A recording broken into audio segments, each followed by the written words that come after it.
तो आज मैं आपको एक अनोखी रहस्यमय कहानी सुनाऊंगी। अगर आप चैनल पर नए हैं तो अभी सब्सक्राइब कर ले, क्योंकि यह मेरा दूसरा नया चैनल है। तथा कहानी पूरा देखे, अंत में एक अनोखा रहस्य छुपा है। धन्यवाद। तो सुनिए। एक बड़े शहर में धैर्यवर्धन नाम का एक बहुत ही धनी व्यापारी रहता था। उसके पास अथाह संपत्ति थी और वह सोने चांदी के व्यापार में बहुत सफल था। धैर्यवर्धन को अपनी सफलता पर बहुत अहंकार था।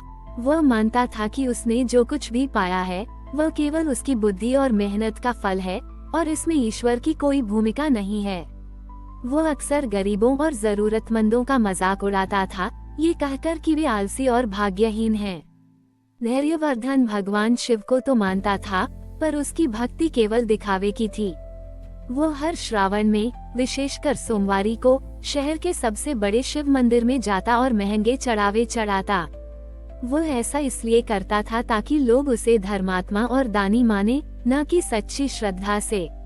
श्रावण की तीसरी सोमवारी थी।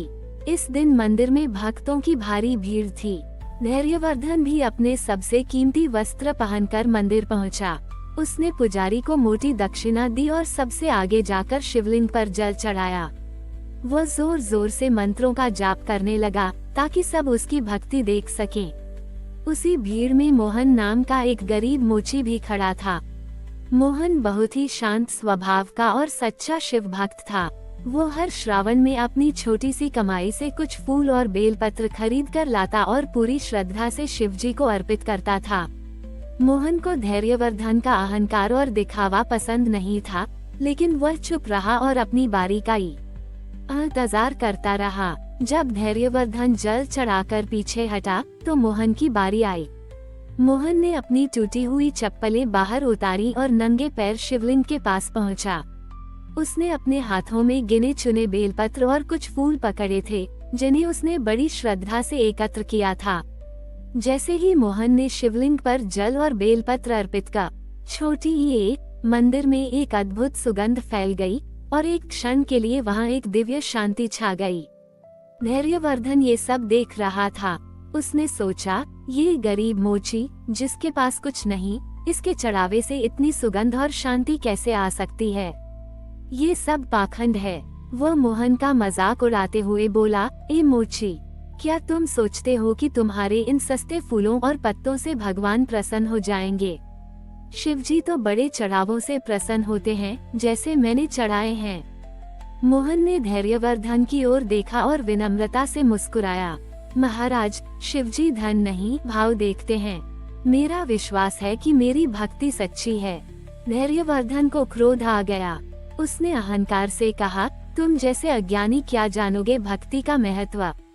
चलो, आज ही शिवजी साबित कर देंगे कि किसकी भक्ति सच्ची है। अगर तुम इतने ही सच्चे भक्त हो तो तुम कुछ ऐसा करो जिससे शिवजी तुम्हारी बात माने। मोहन ने शांति से कहा, मैं भगवान से कोई चमत्कार की उम्मीद नहीं करता, मैं तो बस उनकी सेवा करना चाहता हूँ। धैर्यवर्धन ने चुनौती देते हुए कहा, नहीं, आज ही यह साबित होगा। अगर तुम में हिम्मत है तो इस मंदिर के द्वार से बाहर निकलो और बिना किसी मदद के अपनी भक्ति के बल पर इस गांव के सबसे ऊंचे पेड़ पर चढ़कर वहां से एक विशेष बेलपत्र तोड़कर लाओ, जिसे आज तक कोई नहीं तोड़ पाया। अगर तुम सफल हुए तो मैं मानूंगा कि तुम्हारी भक्ति सच्ची है। गांव के लोग ये सुनकर हैरान रह गए। वह पेड़ बहुत ऊंचा और उसकी डालियां बहुत मुश्किल थीं। कोई उस पर चढ़ने की हिम्मत नहीं करता था। मोहन ने एक पल सोचा, फिर शांत भाव से सिर हिला दिया। अगर यह शिवजी की इच्छा है तो मैं प्रयास करूंगा। मोहन ने धैर्यपूर्वक उस पेड़ पर चढ़ना शुरू किया। हर कदम मुश्किल था, पर उसने हार नहीं मानी। वह शिव का नाम जपता रहा। कई बार फिसला, कई जगह खरोंचें आईं, पर वह चढ़ता रहा। धैर्यवर्धन और अन्य लोग उसे मंदिर के द्वार से देख रहे थे। करीब 1 घंटे बाद मोहन उस पेड़ की सबसे ऊंची डाली तक पहुंच गया और उसने सावधानी से वह विशेष बेलपत्र तोड़ लिया। वो खुशी खुशी नीचे उतर आया। जैसे ही वह मंदिर के पास पहुंचा और उस बेलपत्र को शिवलिंग पर अर्पित करने वाला था, अचानक एक तेज आंधी चली। धैर्यवर्धन, जो अहंकार से मुस्कुरा रहा था, उस आंधी की चपेट में आ गया। उसके रेशमी वस्त्र फट गए और उसका कीमती मुकुट हवा में उड़ गया। वो उसे पकड़ने के लिए दौड़ा और अचानक एक गहरे गड्ढे में गिर गया, जहाँ बहुत सारा कीचड़ था। उसका सारा धन जो उसकी जेब में था कीचड़ में सन गया। वह चिल्लाता रहा, पर कोई उसकी मदद को नहीं आया, क्योंकि सभी लोग मोहन के चमत्कारिक कार्य और आंधी के कारण आश्चर्यचकित थे।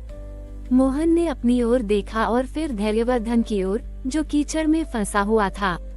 उसने बिना कुछ कहे उस विशेष बेलपत्र को शिवलिंग पर अर्पित किया और शिवजी के सामने झुक गया। जब आंधी थमी और धैर्यवर्धन किसी तरह गड्ढे से बाहर निकला, तो वो पूरी तरह से कीचड़ से सना हुआ था और उसके चेहरे पर अपमान और भय था। उसने देखा कि मोहन शांति से अपनी पूजा कर रहा है। धैर्यवर्धन को अपने अहंकार और मोहन के प्रति अपने दुर्व्यवहार का एहसास हुआ।